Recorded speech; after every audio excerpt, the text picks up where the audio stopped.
صدقہ فطر شریعت کی جانب سے کیوں لازم ہوتا ہے کہ ماہ رمضان کے روزے رکھنے کے بعد، ماہ رمضان کی یہ گھڑیاں گزارنے کے بعد، نمازیں پڑھنے کے بعد، روزوں کی حالت میں بھی بسا اوقات انسان سے ایسی غلطیاں ہو جاتی ہیں، ایسی کوتاہیاں ہو جاتی ہیں جن کے لیے کفارہ اللہ تعالیٰ نے صدقہ فطر کو بنا دیا۔ مفتی سجاد احمد قاسمی کے بیانات کے لیے مفتی صاحب کے official channel the beauty of Islam کو سبسکرائب کریں۔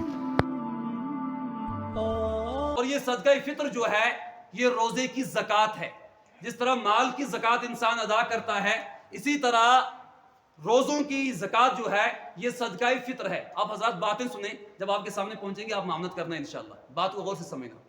تو روزے کی حالت میں بسا اوقات انسان سے غلطی ہو ہی جاتی ہے، کوئی ایسا گناہ ہو جاتا ہے جس کا کفارہ سرکار دو عالم صلی اللہ علیہ وسلم نے ارشاد فرمایا صدقہ فطر ہے۔ کہ صدقہ فطر کے دو فائدے ہیں۔ ایک فائدہ، آپ نے روزوں کی جو غلطیاں کوتاہیاں ہوئی ہیں اللہ تعالیٰ ان کو معاف کر دیتے ہیں، اور دوسرا صدقہ فطر سے غریبوں کی عید کے موقع پر ان کی ضروریات کا انتظام بھی ہو جاتا ہے۔ تو اس لیے اللہ تعالیٰ نے اس کے اندر دو خصوصیتیں رکھی ہیں۔ ایک، آپ نے روزوں کو پاک صاف کرنا ہے،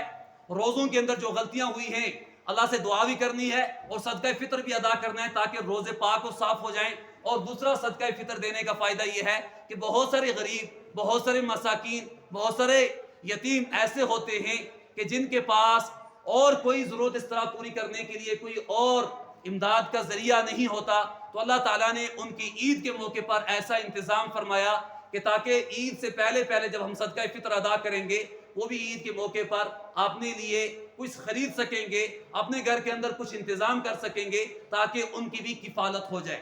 تو اس لیے اللہ کے نبی علیہ السلام نے فرمایا، ابو داؤد شریف کی روایت ہے کہ صدقہ فطر روزے کی زکوٰۃ ہے۔ روزے کے حالت میں جو لغویات، جو اس طرح کی باتیں، خرافات انسان سے انجام دے دیتا ہے انسان، ان کے لیے کفارہ بن جاتے ہیں۔ اب صدقہ فطر واجب کس پر ہوگا؟ کون شخص صدقہ فطر ادا کرے گا؟ جس شخص کے پاس اپنی ضروریات اصلیہ سے زائد، اپنی روزمرہ کی ضروریات، کھانا پینا، رہن سہن، کپڑا لباس، اسی طرح بچوں کی ضروریات، اس سے ہٹ کر جس انسان کے پاس، جس شخص کے پاس بھی 52.5 تولہ چاندی کی قیمت کے بقدر نقد رقم موجود ہو، وہ شخص صدقہ فطر ادا کرے گا۔ صدقہ فطر اور زکوٰۃ میں تھوڑا سا فرق ہے۔ زکوٰۃ کے مال کے لیے سال گزرنا بھی شرط ہے، مال نامی ہونا بھی شرط ہے، جبکہ صدقہ فطر کے لیے یہ شرط نہیں ہے۔ صدقہ فطر جب واجب ہو اسی وقت انسان کو ادا کرنے کی کوشش کرنی چاہیے، اس کے اندر تاخیر نہیں کرنی چاہیے۔ لیکن اس کا بہتر طریقہ صدقہ فطر ادا کرنے کا یہ ہے، عید الفطر کی نماز سے پہلے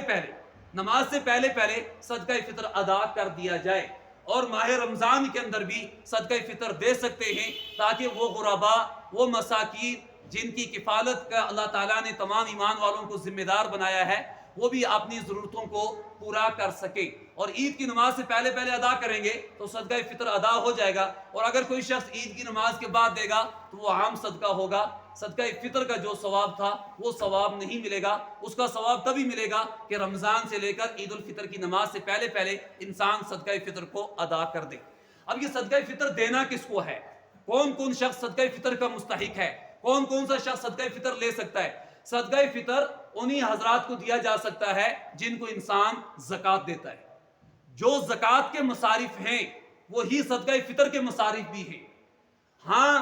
اصول و فروع کا فرق اور لحاظ اس میں رکھنا ہے۔ اصول کے مطلب یہ ہوتا ہے والد، دادا، پردادا، اوپر تک جتنے لوگ ہیں ان کو انسان صدقہ فطر نہیں دے سکتا، یہ اصول ہے، اصل جہاں سے انسان کا نسب چلتا ہے۔ اور فروع اسی طرح والدہ، نانی، دادی، اور اسی طرح اپنے بچے، شوہر بیوی کو نہیں دے سکتا، بیوی شوہر کو نہیں دے سکتا،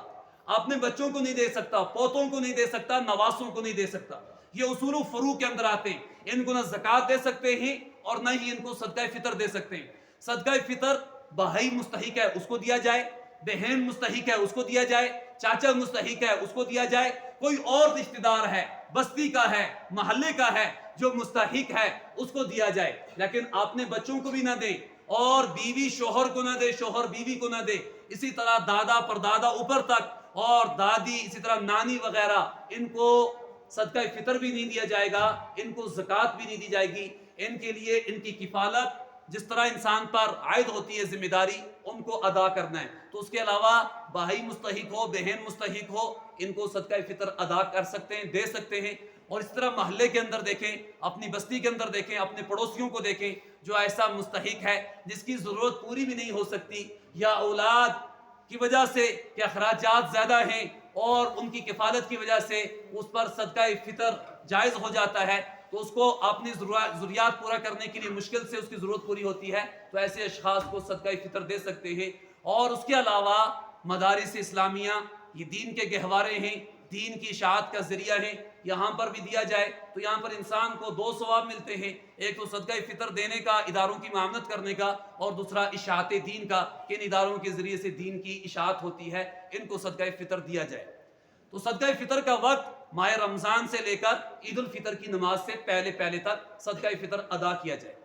اب جو بچے نابالغ ہیں، اپنے والدین کی ذمہ داری میں ان کی کفالت اور ان کی نگرانی کے تحت زندگیاں گزار رہے ہیں، اگر ان بچوں کے پاس خود سے اپنا کوئی مال نہیں ہے، بعض بچوں کے نام پر پیسے وغیرہ رکھوائے جاتے ہیں جو ان کی ملکیت ہو جاتی ہے، اس سے بھی صدقہ فطر ادا کیا جا سکتا ہے۔ اگر ان کے پاس کوئی بھی اس طرح کا نہیں ہے تو پھر ان کا صدقہ فطر والدین پر عائد ہوتا ہے، والدین ان کا صدقہ فطر ادا کریں۔ اسی طرح اگر اولاد بڑی ہو چکی ہے، بالغ ہے، ان کو تو بہتر ہے اپنا صدقہ فطر خود ادا کریں، خود ادا کرنا زیادہ بہتر ہے۔ اگر والد کی نگرانی کے اندر ہی ابھی زندگی گزار رہے ہیں اور والد ان کی طرف سے دینا چاہیں تو دے سکتے ہیں۔ بیوی اپنا صدقہ فطر خود ادا کرے گی، جس طرح وہ اپنی ضروریات کے لیے اپنے شوہر سے پیسہ لے سکتی ہے، اسی طرح صدقہ فطر بھی اس کو خود ادا کرنا چاہیے۔ اور اگر شوہر اس کا صدقہ فطر ادا کر دے تب بھی ادا ہو جائے گا، لیکن افضل طریقہ جو شریعت نے بتلایا ہے وہ یہ ہے کہ اس کو اپنا صدقہ فطر خود دینا چاہیے، تاکہ اس کے دل کے اندر بھی خیرات کرنے کا، صدقہ کرنے کا جذبہ پیدا ہو جائے، اس کو بھی شریعت کا احکامات کا پتہ چلنا چاہیے، وہ اپنے ہاتھ سے کسی غریب مستحق عورت کے حوالے کر دے، صدقہ فطر اس کو دے سکتے ہیں۔ اور اسی طرح جو بھی مستحقین ہوں کم از کم ایک صدقہ فطر ان کو دے، ایسے نہیں کہ 10 روپے کو دیے، 20 دوسرے کو دیے، 30 نہیں، ایک صدقہ فطر کہ جس سے ایک وقت کا وہ اپنے سبزی وغیرہ کا انتظام کر سکے۔ بہتر یہ ہے کہ ایک صدقہ فطر ایک مسکین کو، ایک غریب کو، ایک یتیم کو، ایک بیوہ کو دیا جا سکے، جس سے وہ اپنی ایک وقت کی ضرورت کو پورا کر سکے۔ اس سے بڑھ کر بھی دے سکتے ہیں، لیکن کم سے کم مقدار ایک آدمی کا صدقہ فطر ایک ہی آدمی کو جانا چاہیے، تاکہ اس کے ذریعے سے وہ اپنی ضرورت کو پورا کر سکے۔ تو اس کے علاوہ جو بھی مستحق ہوں، جن کے بارے میں آپ کو یقین ہے کہ اس چیز کے حقدار ہیں، مستحق ہیں، تو علماء سے رجوع کر کے پوچھ کے ان کو بھی صدقہ فطر ادا کرنے کی کوشش کریں۔ اس طرح بہت سارے اپنے محلوں کے اندر، بستیوں کے اندر بھی ہوتے ہیں، بہت سارے ایسے بیمار ہوتے ہیں جن کو اپنی دوائی کے لیے بھی وقت پر پیسہ نہیں بنتا ہے، تو ایسے لوگوں کی زکوٰۃ کے ذریعے سے، صدقہ فطر کے ذریعے سے، باقی امداد کے ذریعے سے ان کا تعاون کرنا چاہیے، تاکہ اللہ کے یہاں انسان اجر عظیم حاصل کر سکے، ان کی دوائی وغیرہ کا بندوبست کر کے ان کو صدقہ فطر انسان دے سکتا ہے۔ تو یہ جن بارے میں نے بتایا کہ صدقہ فطر انہی کو دیں گے جن کو ہم زکوٰۃ دیں گے، جو مصارف زکوٰۃ ہیں وہی مصارف صدقہ فطر بھی ہیں۔ تو جن بچوں کی طرف سے، نابالغ بچوں کی طرف سے والدین ادا کریں گے، بیوی کو اپنا صدقہ فطر خود ادا کرنا چاہیے، اور بالغ اولاد کو بھی اپنا صدقہ فطر خود ادا کرنا چاہیے، تاکہ دینے کی وجہ سے اس کے دل کے اندر بھی دینے کا جذبہ پیدا ہو جائے، اور انسان کو عید الفطر کی نماز سے پہلے کوشش کرنی چاہیے تاکہ صدقہ فطر ادا ہو جائے۔